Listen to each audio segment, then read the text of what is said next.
안녕하세요. 저는 김동선 목사입니다. 오늘 우리에게 주신 하나님의 말씀은 역대하 36장 11절에서 23절입니다. 역대하 35장에서 요시야 왕은 자신의 통치 기간 동안 하나님을 섬기는 일에 최선을 다했습니다. 하나님의 궤를 성전으로 다시 옮겨왔고 제사장과 레위 자손을 위한 제도도 정비했습니다. 율법대로 유월절 및 무교절 절기를 지켰습니다.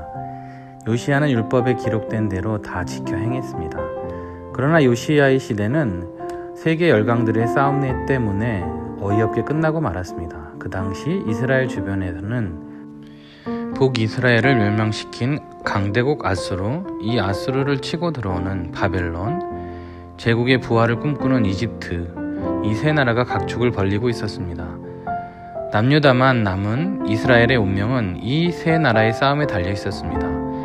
이집트의 파라오 느고는 바벨론이 더 커지기 전에 그 세력을 제압하려 했습니다. 출병한 이집트의 군대는 이스라엘의 북쪽 무기또 계곡을 통과하고 있었습니다. 요시야 왕은 싸울 이유가 없음에도 불구하고 이 이집트 군대를 막아섰습니다. 요시야 왕은 이 전투가 하나님의 뜻이라는 느고의 말을 무시했습니다. 이에 싸우다가 허무하게 죽고 말았습니다.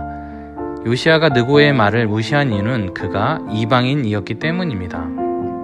하나님은 때로는 이렇게 예상치 못한 사람들을 사용하여 자신의 뜻을 전하시기도 하십니다. 우리는 편견이나 잘못된 추정으로 하나님의 메시지를 듣지 못하는 일이 없도록 주의해야 할 것입니다. 성령의 음성이라고 해서 아무 말이나 추정해서는 안 되겠지만 설교나 묵상을 통해서 주시는 말씀에도 귀를 기울일 수 있어야 합니다. 하나님의 뜻을 잘 분별하는 지혜가 있는 성도 여러분 되시기를 바랍니다. 요시야 죽음 이후에 이스라엘은 패망길로 접어들었습니다.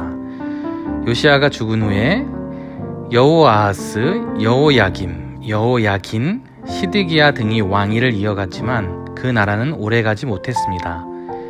이집트와 바벨론에 번갈아가며 속국이 되었고 왕이 폐위당하고 포로로 끌려갔습니다.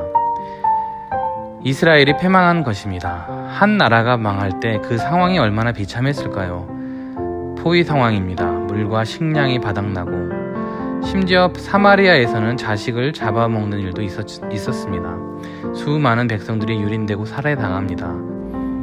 이 모든 것은 진정한 왕이신 하나님을 왕으로 모시지 않았기 때문입니다. 이제 예루살렘은 파괴되고 성전도 파괴되었습니다. 백성은 포로로 끌려갔습니다. 겉으로는 절망으로 끝나는 듯 합니다. 그러나 오늘 본문은 그곳에 다시 희망이 싹트고 있음을 알려줍니다. 바벨론은 바사로 불리는 페르시아에게 멸망했습니다. 하나님은 바사의 왕 고레스를 감동시키셔서 온 제국의 포로들이 고국으로 돌아가도록 명령하게 하셨습니다.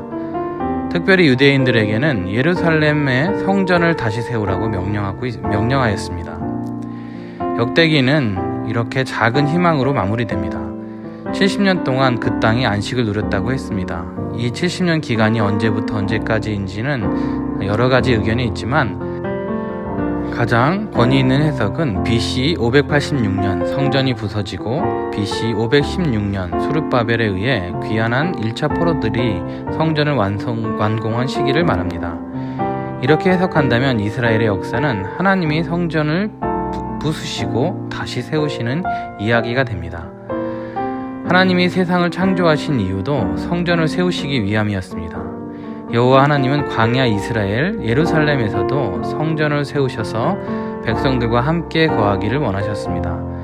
하나님의 백성들이 그분을 자주 배반했지만 하나님은 포기하지 않으셨습니다. 하나님은 성전을 부수시고 다시 세우시기도 하십니다. 오늘 역대하 36장 23절은 이렇게 끝나고 있습니다. 하나님 여호와께서 함께 하시기를 원하노라. 하나님의 도구인 고레스 왕이 임마누엘 하나님의 이름으로 유대 백성들을 축복하고 있습니다. 이 축복은 예수님의 탄생으로 나타났습니다. 그분은 하나님이 우리와 함께 하신다라는 뜻의 임마누엘의 하나님이셨기 때문입니다. 왕이신 하나님이 하나님의 백성 안에 성전을 짓고 함께 사는 시대가 예수 그리스도를 통하여 시작되었습니다. 더 이상 이스라엘 땅에 벽돌로 짓는 성전이 아닌 예수 그리스도를 따르는 자들을 성전 삼고 그 안에 거하시는 것입니다. 바로 성도님들 안에 하나님의 성전을 세우셨습니다. 우리는 살면서 개인이나 공동체가 패망하는 경험을 할 수 있습니다. 개인이 쫄딱 망하든 공동체가 쫄딱 망하든 그것은 우리의 연약함 때문일 수도 있고 죄로 어그러진 세상과 사람들의 영향 때문일 수도 있습니다. 이 때문에 우리의 신앙에 균열이 생길 수도 있는데요. 건강, 실직, 파산, 이혼, 코로나 팬데믹 등 원치 않는 시련을 우리는 만납니다. 이때 우리는 하나님에 대한 신앙이 흔들릴 수도 있습니다. 그리고 참혹한 시절을 견뎌야 할 때도 있습니다. 그러나 삶의 모든 것이 사라진 것처럼 보일 때도 우리에겐 여전히 하나님이 계십니다.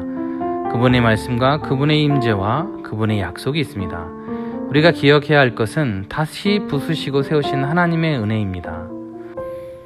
하나님은 흔들렸던 우리 안에 다시 성전을 세우실 것입니다. 영원히 하나님과 동행하는 삶, 아름다운 성전이 우리 안에 세워질 것입니다. 부수시고 세우시는 은혜를 체험하는 우리 모두가 될 수 있기를 주님의 이름으로 축복합니다. 기도하시겠습니다. 하나님, 오늘 아침에도 말씀을 허락하여 주셔서 감사합니다. 하나님, 여전히 우리의 왕이심을 고백합니다. 하나님께서 흔들리고 있는 우리 자신, 우리 가정, 우리 사회, 우리 직장, 우리 나라를 여전히 다스리고 계심을 감사드립니다. 우리를 붙들어 주시고 흔들리는 우리의 믿음도 세워주실 줄 믿습니다. 우리 안에 영원히 흔들리지 않는 성전을 완성하실 주님의 역사하심을 신뢰합니다. 오늘도 주시는 말씀을 잘 분별하여 듣고 주님의 뜻에 순종하는 우리 모두가 되게 하여 주옵소서. 예수님의 이름으로 기도합니다. 아멘.